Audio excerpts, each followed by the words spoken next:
हे फक्त 10 वर्षातलं आहे. जगामध्ये असा एकही माणूस नसेल जो 10 वर्षामध्ये इतका श्रीमंत झाला. मला कुठच्या उद्योगपतीने उद्योग करू नये या मताचा मी नाहीये, इतका दळभद्री विचार माझा नाहीये. पण या देशामध्ये इतके उद्योगपती असताना एका माणसावरती इतकी मेहरबानी या देशामध्ये होते, मी जगात तर दाखवतच नाही अजून. फक्त 10 वर्षामधली गोष्ट ही 10 वर्षातली.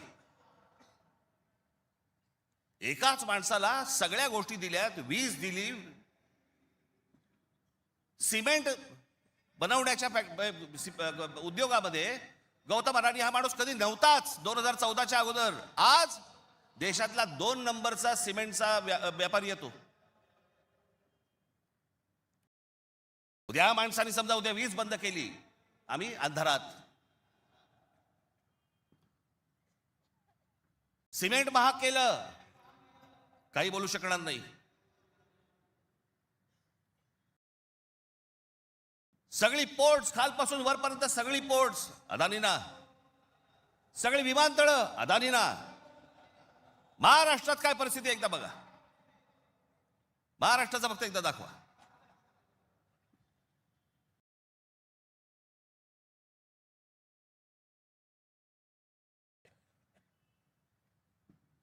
महाराष्ट्रामध्ये फक्त एका ठिकाणी 2014ला फक्त गौतम अडाणी एका ठिकाणी आहेत उद्योग. 2025ला बघा,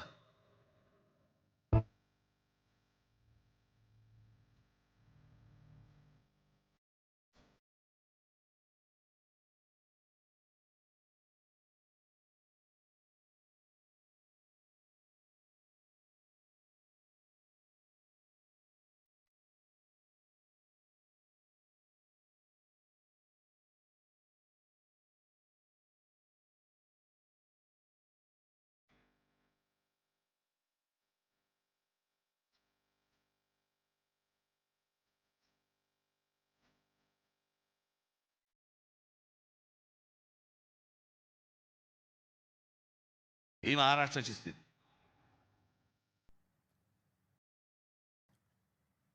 आणि मी जे सतत सांगतो ना, हा जो MMR रिजन मुंबई, या मुंबईवरती मी आता फक्त तुम्हाला वाचून दाखवणार आहे. या फक्त MMR रिजन मध्ये काय फक्त केलंय तेवढं फक्त बघून घ्या. मुंबई महानगर क्षेत्रात अदानी 29 जून 2018 रिलायन्स इन्फ्रास्ट्रक्चर कंपनी ताब्यात मुंबई वीज पुरवठा क्षेत्रात प्रवेश. एप्रिल 2021 नवी मुंबई विमानतळाच्या कामाला सुरुवात. 2021 मुंबई आंतरराष्ट्रीय विमानतळ ताब्यात. अंधेरी पश्चिम येथील RTOची जमीन अदानी यांना 5,000 कोटींना. ऐरोली इथे डेटा सेंटरसाठी 92 एकर जमीन 1,500 कोटींमध्ये. धारावी पुनर्विकास प्रकल्प अदानींना. महाराष्ट्रात स्मार्ट वीज मीटर बसवण्यासाठी 13,888 कोटींचं कंत्राट. भांडूप कल्याण इथे मीटर्स बसवली जाणार. मुंबई आणि नवी मुंबईत हायर स्केल डेटा सेंटर सुरू करण्यासाठी महाराष्ट्र सरकारशी 50,000 कोटींचा सामंजस्य करार. मेट्रो मोनोरेल यांना अदानींचा वीज पुरवठा. सांताक्रूज आणि विलेपार्ले परिसरात केंद्र सरकारच्या विमानतळ आणि संरक्षण दलाच्या जागांवरती 80,000 झोपडपट्ट्यांचा विकास अदानी करणार. पनवेलमध्ये टॉवर्स सेमी कंडक्टर कंपनी आणि अदानी समूह यांच्या प्रकल्पाला महाराष्ट्र सरकारची मान्यता. $10 अब्ज गुंतवणुकीचा अंदाज. धारावी पुनर्विकास प्रकल्पासाठी देवनारमध्ये 124 एकर जमीन. मुंबई उपनगरातील वाढत्या वीज मागणी पुरवठ्यासाठी वसई खाडीजवळ 209 कांदळवने तोडण्यास मुंबई हायकोर्टाची परवानगी. गौतम अदानी यांची तारापूर अणुऊर्जा प्रकल्पाला भेट. पुढच्या 10 महिन्यात खासगी कंपन्यांना अणुऊर्जा क्षेत्रात येण्याची परवानगी देणारे विधेयक संसदेत मंजूर. रायगड जिल्ह्यातील आंबा नदीकाठी असलेल्या जेट्टी प्रकल्पासाठी 192 कोटीची गुंतवणूक. पनवेलमध्ये 1,000 एकर्समध्ये 10,000 कोटींचा रहिवासी प्रकल्प. मुंबईला वीज पुरवठा करण्यासाठी 1,660 कोटींचं काम.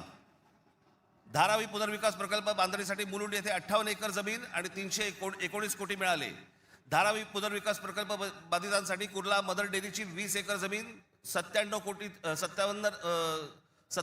कोटीत मिळाली. 124 एकरचा आणि 36,000 कोटींचा गोरेगाव पश्चिम येथील मोतीलाल नगर पुनर्विकास प्रकल्प अदानींना मिळाला.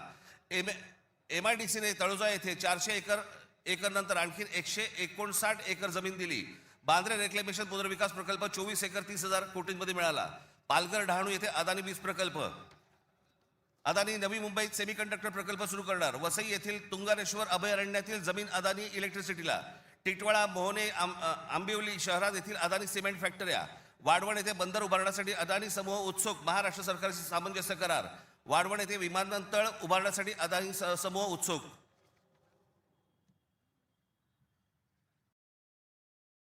हे मी तुम्हाला सांगतोय ना, हे कशा प्रकारे तुम्हाला आवडलं जातंय याचा काही आपल्याला अंदाज, आपल्याला कळतंय हे काय चाललंय.